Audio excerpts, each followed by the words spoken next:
मगध की आन, हमारी शान, मगध की शान, देंगे मगध के लिए प्राण। मगध की शान हमारी आन, मगध के लिए देंगे प्राण। चलो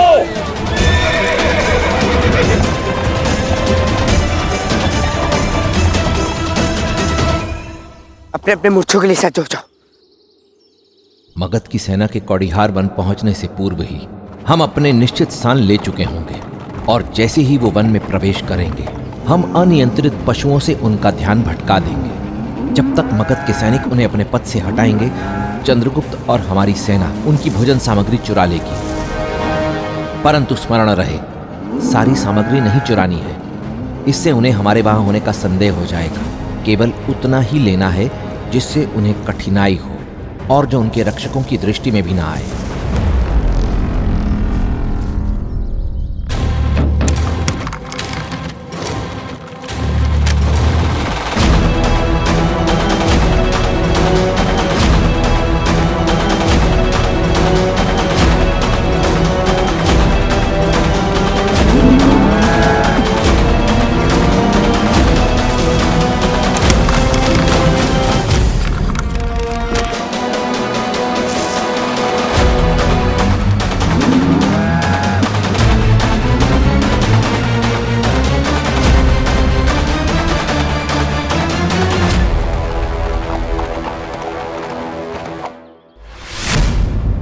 अद्भुत!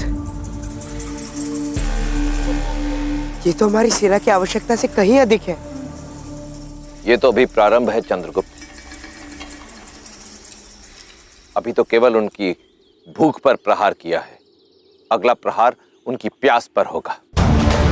और उनके मार्ग में आने वाला जल स्रोत एक तालाब है आचार्य, जो यहाँ से लगभग 50 कोस दूर है। और मगध सेना जलपान हेतु वहां अवश्य रुकेगी।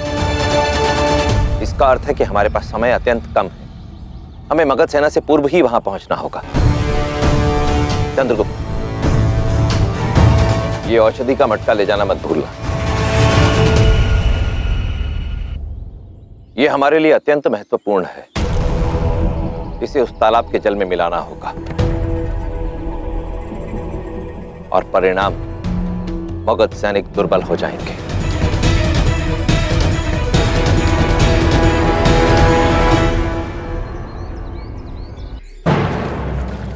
ये औषधि मिला जल ग्रहण करने वाले मनुष्य को इसके प्रभाव से निद्रा आएगी और वो मूर्छित हो जाएगा।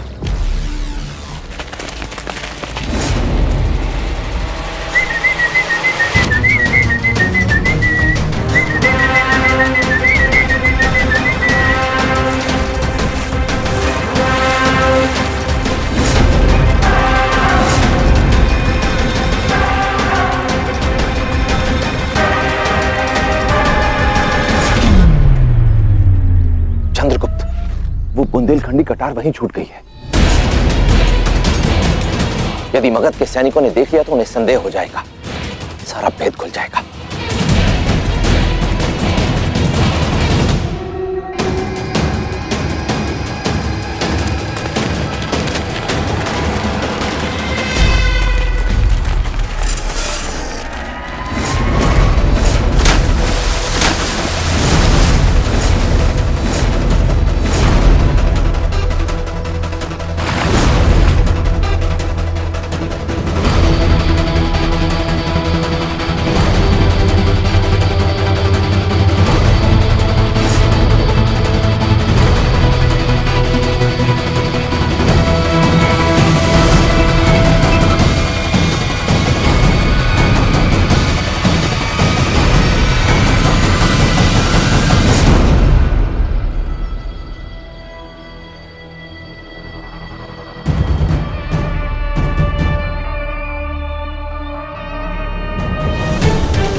शीघ्र ही धनानंद को बहुत बड़ा आघात मिलने वाला है।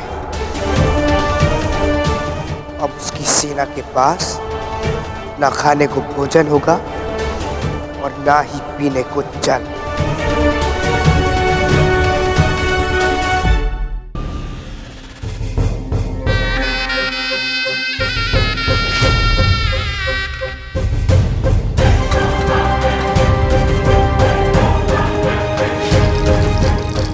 सेना के लिए भोजन सामग्री कम कैसे पड़ सकती है? प्रतीत होता है कुछ तो अवश्य अनुचित हुआ है। उस क्षत्रिय सेना में चाणक्य नहीं था? हाँ सम्राट, उन क्षत्रियों के साथ केवल उनकी महारानी और तासी मोरा थी, वही उनकी सेना का नेतृत्व कर रही थी। नहीं था, इसका अर्थ यह है कि चाणक्य जीवित है। ना केवल वो, अपितु उसके साथ साथ उसका भावी सम्राट भी जीवित है। मैं पिछले कई युद्धों से मगध की भोजन सामग्री का प्रमुख रह चुका हूँ, किंतु ऐसा पहले कभी नहीं हुआ।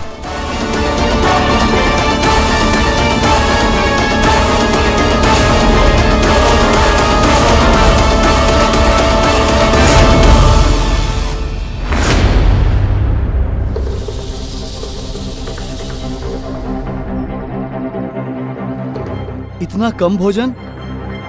एक भूखी सेना इतना बड़ा युद्ध कैसे लड़ेगी? क्षमा करें साथियों, भोजन सामग्री का अभाव हो गया है। कृपया कर इतने भोजन में ही संतोष करें, किंतु फिर भी आप लोगों को तृप्ति ना हो तो ये जल पीकर अपना पेट भर सकते हैं। रुको! ये जल कोई ग्रहण नहीं करेगा। मां भाई, क्या हुआ? अवश्य इस जल में किसी ने कुछ मिलाया है।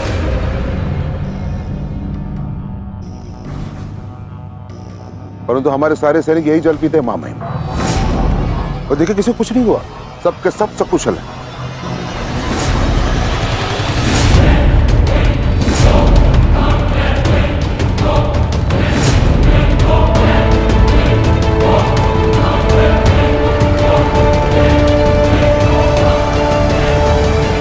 कोई वैद्य को बुलाओ।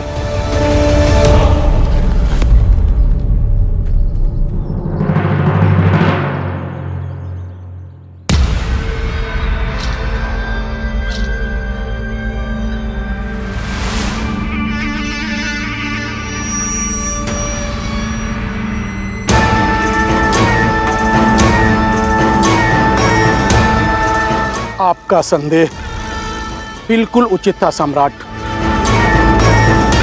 जल में किसी ने मूर्छित करने वाली औषधि डाल दी थी। परंतु ये कैसे संभव है? ये वन के तालाब का शुद्ध जल है। महामात्य, हमें एकांत में चर्चा करनी चाहिए। जी मामाई। मगध सेना की मूर्छा टूटने में और उन्हें पुनः कूच करने में अभी समय लगेगा। इसी समय का हमें लाभ उठाना है।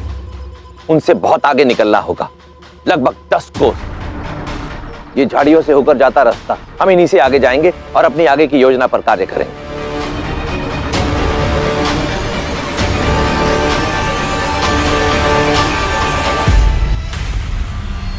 ये कांटों का झाड़ देख रहे हो ज्येष्ठ? जानते हो इसे नाग पुष्प क्यों कहा जाता है? क्योंकि ये इतना विषक्त है कि इसके कांटे की एक चुभन से ये किसी को भी मौत की नींद सुला सकता है, और यही बनेगा चाणक्य और उन क्षत्रियों के मौत का कारण।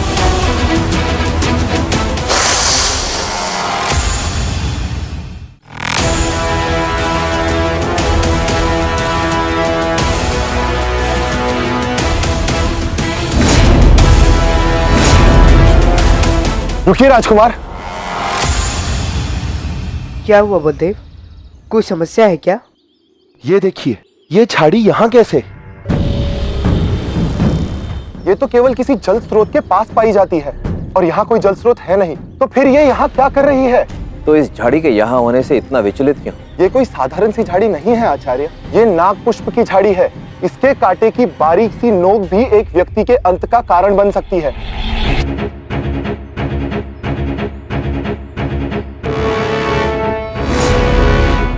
यदि इसका कांटा किसी को लग जाए तो पहले शरीर नीला पड़ने लगता है, और कुछ दिनों पश्चात जब पूरा शरीर नीला पड़ जाता है, वो व्यक्ति मृत्यु को प्राप्त हो जाता है। धन्यवाद बलदेव, अच्छा किया जो सबको बता दिया। सब लोग ध्यान से सुनो। ये नागपुष्प की झाड़ी, इसके कांटे की छोटी सी खरोंच भी तुम्हें पीड़ादायक और धीमी मृत्यु की ओर ले जा सकती है। ध्यानपूर्वक चलना।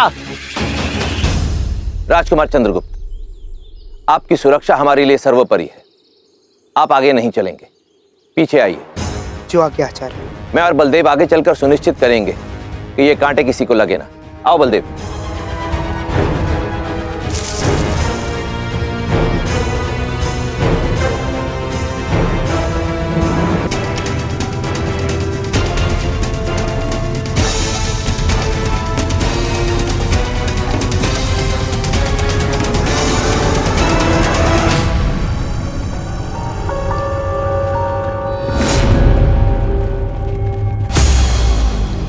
यदि इसका कांटा किसी को लग जाए तो पहले शरीर नीला पड़ने लगता है और कुछ दिनों पश्चात जब पूरा शरीर नीला पड़ जाता है वो व्यक्ति मृत्यु को प्राप्त हो जाता है।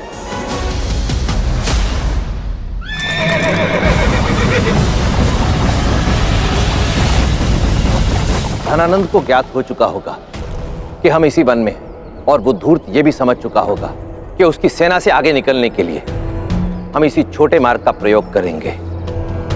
और ये उसे ज्ञात होगा ही कि इस छोटे मार्ग में ये विषैले नागपुष्प के पौधे भी हैं।